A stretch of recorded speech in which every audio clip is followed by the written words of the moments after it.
So after several years doing 2-week shred challenges and exercises to burn body fat off of YouTube, I finally discovered why none of that actually works.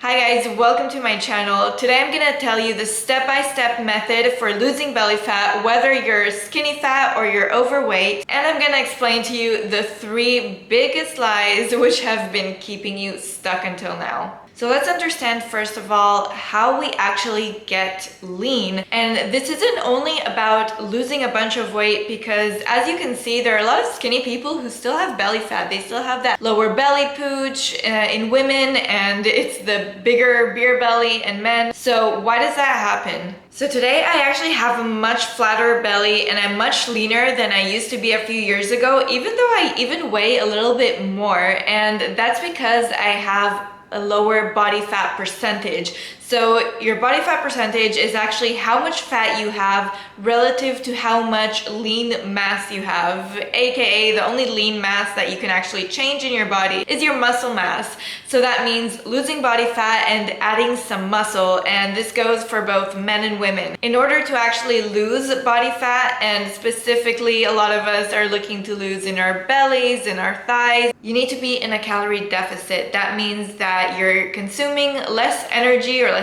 calories than your body is burning per day. In order to do that, first of all, you would need to know how much you're burning per day in general, and you can use a lot of different online calculators or equations for that. It's based mostly on how much you weigh and how active you are. So if you're a bigger person and you weigh more, your body actually burns more throughout the day, and if you're more active, obviously you're also going to burn more calories throughout your day. Now, the biggest lies that you need to do ab exercises in order to lose belly fat, and the truth is ab exercises will build some muscle in your stomach, but they're not going to burn fat there. You can't actually spot reduce. I mean, if you do exercises for your legs, you're not gonna burn fat specifically on your legs. The more calories you burn throughout your day, even if it's from walking, whatever you're doing, it's going to come off from your whole body, and where it comes off first is actually based a lot more on your genetics and your hormones than anything else. It's not about which muscles you move. Ab exercises actually don't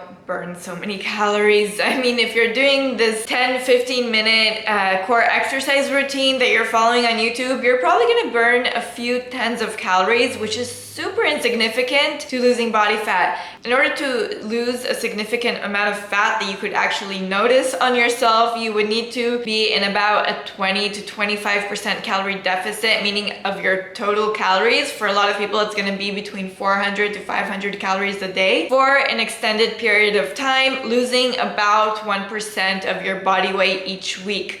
So those few tens of calories that you're burning from those ab exercises are not going to make a difference. They can build you a little bit of muscle there, which is great, but you're never going to see it if you're not going to burn the fat on top of it. Biggest lie number 2 is that you have to do a ton of cardio to lose fat, and that is just not true. Cardio is great and it's healthy, and it could be very helpful for someone who is very fit and can actually perform an extended period of intense cardio. For example, someone who can run 5 miles daily. That's definitely helpful in burning more calories. But for most people who are overweight or skinny fat and not really fit, trying to lose that belly fat or trying to lose fat overall in their bodies, if they're out of shape and they can barely run a 1 mile, that 1 mile is gonna burn maybe 100 to 150 calories depending on how much you weigh. And that's pretty much how many calories there are in an apple. So it's not substantial relative to how many calories you can drop easily from your food. And dropping calories from your food, it takes a lot less time than running a mile every day. I would actually rather you invest your time, if you're going to be exercising, on something that's a lot more efficient. Which takes me to, what is the more efficient exercise for losing fat and maintaining your fat loss? For some reason, everyone is all about the HIIT cardio and the abs exercises, but what about the one exercise that all the leanest people in the world, aka the bodybuilders, the bikini competitors, are doing, which is resistance training? Resistance training is building muscle by progressively overloading your muscles over time. That means doing the same exercises week after week. It's not one or two exercises. Usually we split every day into a few different exercises, but you repeat them week after week. Each training program is usually between 4 to 6 weeks. And why do we create this consistency? It's so that we can overload the muscles over time and actually measure how we're advancing. That means we need to measure that we're either adding more repetitions to each exercise, that we're getting stronger and we're able to perform more repetitions of that exercise, or we're adding more weight to that exercise to make it harder, or a different type of resistance. So for example, you can actually build muscle by training at home with resistance bands. You can use harder resistance bands that are stiffer to make it harder over time, or you can wrap them to make them shorter and make them stiffer. As long as you can actually measurably make the exercise harder over time and that you can actually see yourself progressing and getting stronger, that's how you know that you're building muscle. For women, that doesn't mean getting huge. We don't really have enough testosterone to really get huge naturally, so don't be afraid of doing resistance training. If you're not taking all these weird drugs, you're not going to get huge and manly. Believe me, you're gonna get lean and shredded, and it's gonna look good in all the right places. So as we discussed, it's a matter of losing fat and building muscle, and it's not always going to be possible to do it optimally at the same time. So what I mean is that if you're skinny fat or if you're overweight, there are going to be two different situations. If you're overweight, then you can definitely build some muscle while you're losing fat, while you're in a calorie deficit. So I would definitely go on a diet, reduce your calories, as well as start resistance training at the same time. If you're skinny fat, I would also recommend to do both of them, but you need to take in account that you may not optimally build much muscle while you're losing fat, but you will be able to maintain muscle by doing this resistance training. Because for a lot of people who go on a diet and then just do a bunch of cardio and don't do any resistance training, they end up also losing a lot of muscle. A lot of that weight that they're losing is muscle, and that's why they still look really soft and not lean. They just kind of look even more skinny fat, and they end up just being a smaller, jiggly version of themselves instead of actually getting lean. So keeping and maintaining that muscle mass is gonna help you look leaner, even if you're skinny fat and you're not able to currently build a lot of muscle on a calorie deficit. You're able to at least maintain it, which is super important. And why is maintaining or building muscle mass important for both types of people, whether you're skinny fat or you're overweight? Well, it's actually going to help you increase your metabolism. Now, there aren't any magic supplements to increase your metabolism, and no, drinking lemon water in the morning or all this stuff is not going to do anything. But the only natural way to increase your metabolism in the long run is actually to build muscle mass, because muscle burns more calories than your fat cells, and the more muscle that you have, the more you're burning at rest, even without doing anything, and especially when you're actually exercising. So it's going to help keep your metabolism high. A lot of people, when they lose a bunch of muscle mass through dieting, and especially yo-yo dieting, where they keep losing more muscle mass and then regaining weight, but when they're regaining weight, they're regaining just fat. So they keep getting fatter and fatter over time. They keep increasing their body fat percentage every time they yo-yo diet because they're not doing resistance training, and they're actually decreasing their metabolism over time. And that's why the more you're doing these yo-yo diets by losing weight but not maintaining your muscle and then regaining weight only from fat, the harder it's going to be every time you diet to lose weight. You're just gonna feel like you're chasing your tail and you keep adding more and more fat. So please do it right. You should be in a calorie deficit, but you should also be doing some resistance training, even if it's just from home. And you don't have to do a bunch of cardio. If you want to lose fat a little bit faster, you can add some cardio, but I wouldn't do anything super intense because I do want you to maintain your muscle. And one thing that I actually do with my clients, I usually just set a daily step target for them. That way they know that they're moving throughout their day and they're not sedentary, but we focus only on resistance training, not to burn more calories, but to maintain muscle. Burning calories is through nutrition. It's from eating less calories. And the moment you know how to recognize which foods have less calories than others and how you can choose foods that actually have a lot of volume for less calories, it's going to be so easy to reduce calories and not even feel like you're eating less. You're not even gonna feel hungry a lot of times. And the third biggest lie is that you have to eliminate carbs in order to lose fat. And that's just not true, luckily, because I love carbs. I'm actually addicted to bread.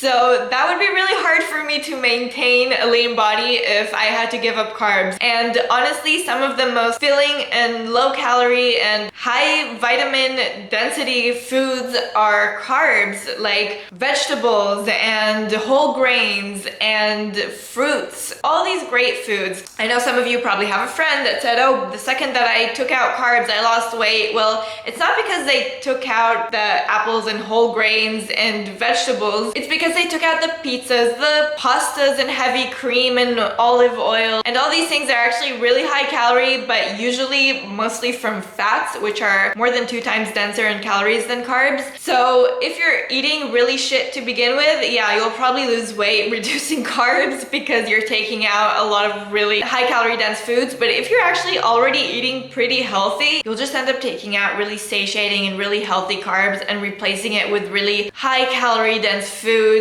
like almond flour, fried eggs and butter and things that will just end up making you gain weight. So don't be afraid of carbs. If it hasn't worked for you before, why do you keep believing it? And by the way, if you've noticed all these bodybuilders and bikini competitors who get absolutely shredded, you've probably seen the stigma of them eating chicken and rice. What is rice? Rice is a carb. They don't go put coconut oil in their coffee. They don't drown things in butter. They actually eat usually pretty low fat in order to have enough volume in their food in order to keep them satiated and full and not hungry when they're shredding down for a competition. So first step would be to calculate how many calories you're burning a day, an estimate, and then you would need to reduce your calories. Then you need to find all the foods that are most filling within that calorie range. It's important to note that you also need to be eating enough protein to maintain or even build muscle mass while you're losing fat, while you're in a calorie deficit. So the general recommendation would be anywhere between 0.8 to 1 gram per pound of body weight. The heavier you are, the lower on that range that you can be. Now, why do trainers not tell you this? Why do you keep seeing these 2 weeks ab shred challenges and such that promise you that you can actually get a six-pack in 2 weeks? Well, because these are more clickable. Honestly,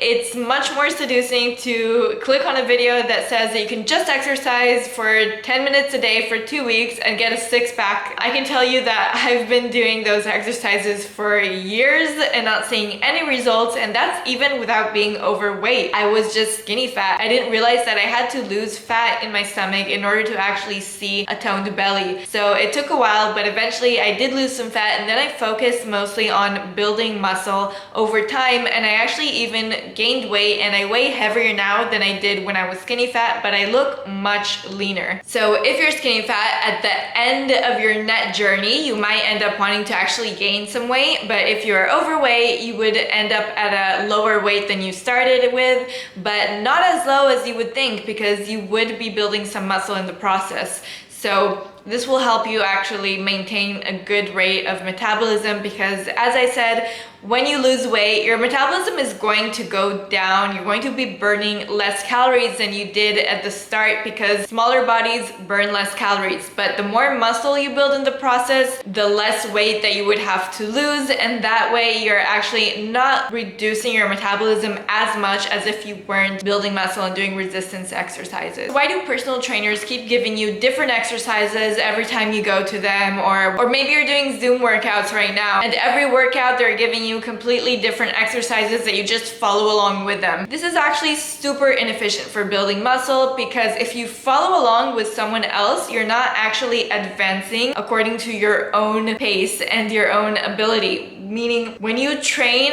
on your own and you're doing each set to the max of your ability, then you're pushing yourself to build muscle. If you're doing every exercise the same 10 reps or how many ever reps they tell you to do, you're not doing your maximum. You're doing how many reps they're telling you to do. And that's not actually going to build muscle. You need to keep pushing yourself and you need to get stronger every time. And in order to do that in a measurable way, you actually need to repeat the same exercises week after week. Otherwise, if you're doing one week all these exercises, a different week you're doing completely different exercises, you have no way of comparing if you're actually getting stronger in a specific exercise for a specific muscles. So you might not be gaining much muscle at all because you're doing different things and they may feel hard, but it's just because you keep changing it up and not because you're necessarily progressively overloading that same muscle. So just as an example, if you're sitting up and sitting back down from a chair your whole life, which most of us do, you're not gonna get a giant butt from that because you're providing the same resistance all the time. You're not making it harder. So how do people actually build muscle in their legs and tone them up? It's by actually progressively overloading. They use a higher weight on themselves, or they use resistance like bands to make it harder each time. If it's getting easy for you, then there's no reason for your body to build muscle because you're able to do that exercise without that additional muscle. So your body doesn't need to build more muscle for you to be able to perform the exercises that you're doing. So personal trainers, they switch it up all the time because if they were to tell you, listen, you're going to do the same exercises week after week for 4 to 6 weeks, you wouldn't really need them for that long. You wouldn't need them to personally train you every session because you don't need someone to stand by you or look at you through a camera and just count your reps. You would need them initially to check your form and make sure that you're performing the exercises right. But after that, once you have everything set and you know how to perform the exercises, it's just repeating and adding reps and adding resistance. And sadly, you don't really need a trainer for that unless you really need them for the motivation, which is something completely different. But a lot of trainers kind of just make up completely new routines each time you meet with them, and just to kind of entertain you and keep it interesting so that you keep hiring them. And my favorite lie of these trainers when they explain why they keep changing it up session to session is that you need to confuse your muscles. That's why a lot of people can go to the gym for years and look exactly the same. Meanwhile, there are people that maybe are even training at home but are getting results. It's not about who you're training with or how much you change it up. It's about how hard you're pushing yourself and how much you're advancing and getting stronger over time. And I know that tracking your calories sounds really scary at first for a lot of people, but to be honest, now is the easiest time of ever because we have access to all of these calorie tracking apps in which you could actually log in a lot of dishes from popular restaurant chains. You can even scan literally every single food item out there and put it into your app, and you don't need to calculate these things. So it's really, really easy. You just need to know how many calories you actually need in order to lose weight, which are the less calorie dense foods to choose so that you can feel full enough, and how to create enough variety so that you're still getting all the vitamins and minerals that you need. Don't worry if this sounds a little bit overwhelming because I actually prepared a free guide for you that you can download in the link below this video, which summarizes the top points that I discussed with you today so that you can focus on the few simple things that are important for losing fat. So if you like this video, please hit the like and subscribe button, and I would love to hear any questions that you have about what I explained today in the comments below. I will happily answer any specific questions that you may have. Thanks, guys.